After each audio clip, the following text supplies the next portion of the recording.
Hindi ko alam kung bakit ang daming sasakyan na gustong-gustong nagre-rev ng mga tambucho nila and passing through residential areas. Anyway, guys, gusto ko lang mag-story time. So, nakikinig kasi ako ng podcast, yung Lecheng Pag-ibig. No? And there's one episode where they were talking about the world's worst ex. And I actually posted something sa TikTok ko about it. One instance or incident with an ex. Pero kasi, marami akong mga bad experiences kasi syunga-syunga ako eh. Yun yung sinasabi nila na kapag matalino daw ang babae, bobo sa pag-ibig. I think I am the epitome of that saying. So, I thought, sige, let's make this a little bit fun and let's talk about the past. And let's talk about the worst exes. And if you have any entries, leave them in the comment section down below. Kwentuhan nyo ko ng mga sawing puso nyo.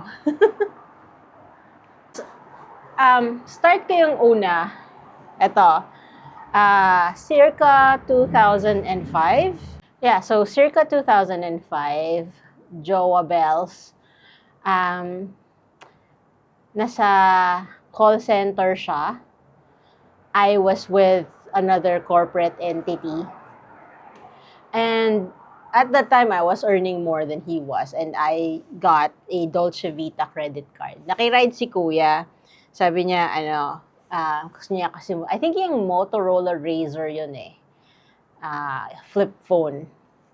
Gusto niyang bumili. Pero wala siyang pera. So sabi niya, makikiride siya sa credit card ko and he'll pay me every month. For 6 months kasi interest free siya for 6 months eh. So, pumayag ako. It was, I think, at the time, around 16 or 17,000 pesos. Na nung time na yun, 2005, mahal na yun, 20 years ago. Diba? 21 years ago. Nakabayad lang siya twice. Meron pang naiwan na 10,000 na utang sa credit card. I was already leaving for my first international job sa Qatar.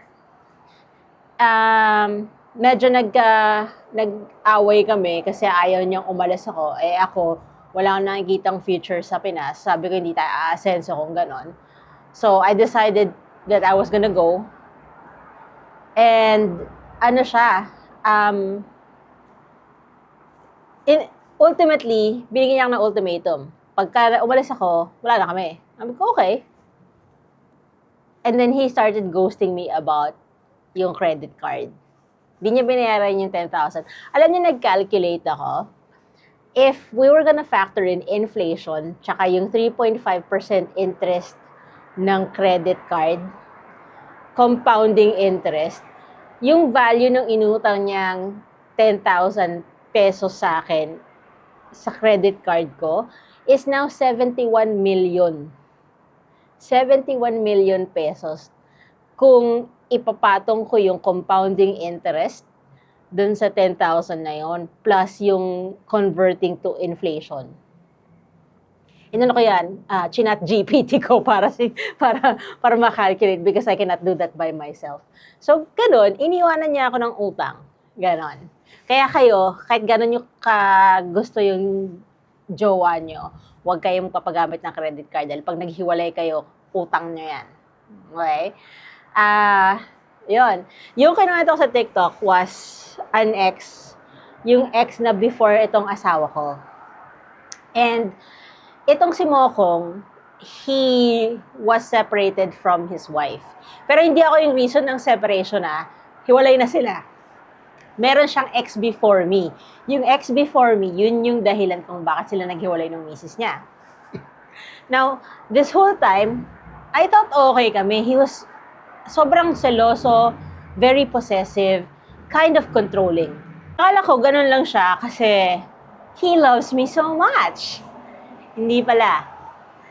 Ladies, kapag ang jowa nyo ganyan, medyo amoy-amoyin nyo na kasi baka may ginagawang kalokohan.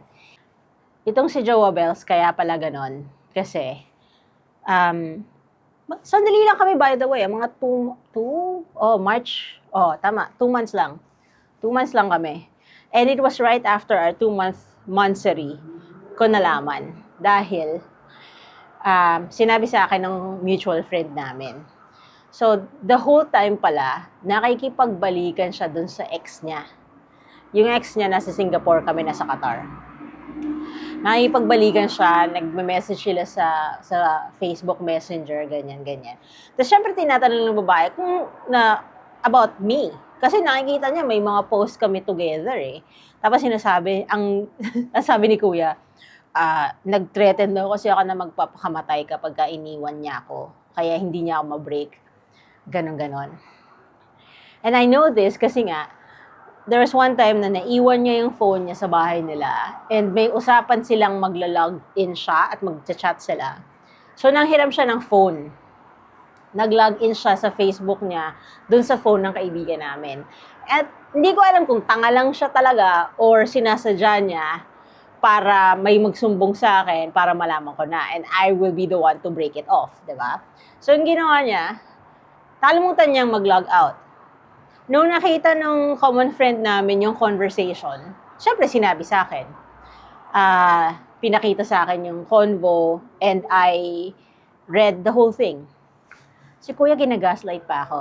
Bakit ko daw binasa? Bakit ko daw pinakialaman yung account niya? Ganon. Sabi ko, ay, kasalanan ko. Ba't parang galit ka? Ba't parang kasalanan ko pa? Diba? Ikaw nga tong naglolo ko. At sinisiraan mo pa ako, sinasabi mo pa na magpapakamatay ako kaya hindi mo ako maiwanan. So, lucky for me, medyo magaling ako sa tech. So, nahanap ko yung girl lalo, nag-chat kami. Sinabi ko sa kanya, this is my side of the story. I didn't know about you. Okay? I didn't know anything about you. And yung sinasabi niya na nakikipaghiwalay siya sa akin and I wouldn't let him go, that never happened. In fact, he was just here. Kasi monthsary namin kagabi. So, hindi ko alam kung saan nanggagaling yung kwento niya yan, but it's not for me. And I certainly was not threatening him that I will harm myself pag iniwan niya ako because hindi siya ganun kalaking kawalan, excuse me. Ito manager ako. Bellman siya sa front office. Hindi naman nang mamaliit ako, pero ang discrepancy, 'di ba? Kumbaga, sabi nga ng mga kaibigan namin, jackpot na siya sa akin. Nagloko pa siya. Sorry. 'Di ba? Siya nga ito. Kaya mag-iingat kayo. Meron pa akong mga iba pero medyo ayoko na pag-usapan kasi medyo sobrang tanga eh. I don't want to incriminate myself too much, pero ladies, kung nakakakita na kayo ng red flag o kung sinasabihan na kayo ng mga kaibigan nyo na red flag itong tao na to, maybe heed their advice and have a look at the actual relationship and the person that you're with. Kasi syempre tayo, pag in love tayo, lalo yung mga first 6 months ng relasyon, di ba? Pag mga in love tayo, hindi natin makita yung mga flaws eh. O kung makita man natin, napalagpas natin kasi we have this thinking na, mababago ko yan or mag-a-adjust siya for me or, I can change him, I can fix him. No. Don't do it. Huwag mong isakripisyo yung sarili mo para sa ibang tao. So, if there are red flags, stop and think about it. Let's be rational beings kasi in the long run, magiging sakit lang ulo lang yan. And I'm actually kind of thankful that happened because, well, one, I wouldn't be with my husband now had that relationship continued. But also, nagising ako sa katotohanan. And I'm actually I feel like I'm still very blessed that I had friends na were loyal enough to me to let me know. Diba? Kasi, mahigit 1 buwan na pala akong ginagawang tanga eh, diba? Kasi, nag-umpisa silang mag-usap, hindi pa kami nagpa-first monthsary. Diba? Anyway, di ko na alam kung nangyari dun sa ex niya na yon na. Ang alam ko ngayon, itong si Guy ay may asawa na ulit or hindi ko alam kung asawa na ulit or binalikan niya yung dati niyang asawa. I don't know. I don't know. But there are now kids involved, so yun lang. Alright. Let me know sa comment section down below. Ano yung mga kwento nyo on your worst ex?